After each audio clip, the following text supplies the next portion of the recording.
In this next article from Daily Mail, inside Saudi Arabia's detention centers for migrants, leaked images show migrants packed into crammed cells in searing Middle East heat at Saudi prisons where they are treated like animals and beaten by guards. This is disgusting. This is far right. This is disgusting. What they are doing in this article. This is why you can't just call people far right. You can't just slander everybody and then make the term meaningless, because there is actually far right. This is the actual far right. It says the leaked images showed the prisoners say that they were treated like animals, beaten and whipped with cords. Saudi Arabia has detained the migrants after first deporting thousands of them.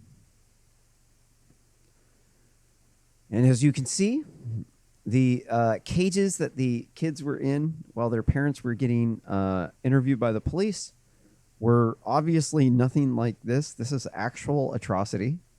This is what the far right does. The Republicans aren't like the far right because they were. This entire thing about them putting kids in cages is just propaganda in the first place. So the first thing about it is they can't have the kids in the same place as the parents in the jail. It's like a jail rule everywhere. It's not just there. It's like a universal rule. So that's why they split the kids up from the parents. The cages, they put the kids in the cages because they were interviewing their parents. So it wasn't a very long time. It was a short time, and it was like a very large area with a bunch of kids. And the kids were able to play in the thing, and kids do like small enclosed areas. My son likes to hide in cages. So I'm looking at this with the experience I've had with my child, looking at it like, you guys are crazy. Kids love stuff like that. They don't. The whole experience was traumatizing for them, but the cage, that was probably the least traumatizing thing that happened there. But the only reason why all that stuff was happening was because there was thousands of migrants flooding up at a single time. It was a surge in mass migration that we weren't prepared for. It wasn't something that had been happening before. This had been building up, and then it peaked whenever Donald Trump was building the wall, and it was at a good time. It was very timely. It was very unpopular, but in the end, building a wall is a lot more humane than this. I think people need to stay in their country.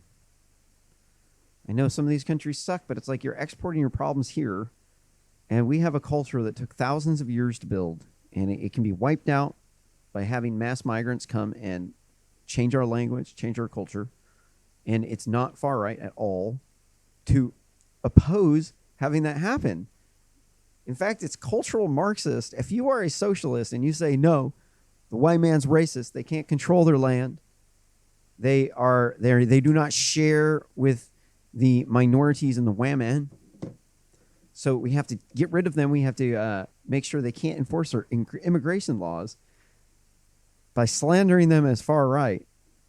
And then we have to change the language because English is racist. So we have to get rid of the white people by changing the language, and then you change the culture, and then you get rid of the white people. That's called anti-white racism. It's anti-white racism. They say it's far right, but it's like really the other one is like really fucked up. It's like the left does shit like this all the time. This is just one of many fucked up things that these Democrats do. So the alternative is very much so worse. We have to pay attention to other countries that are actually barbaric and compare to the real atrocities and not the fake news.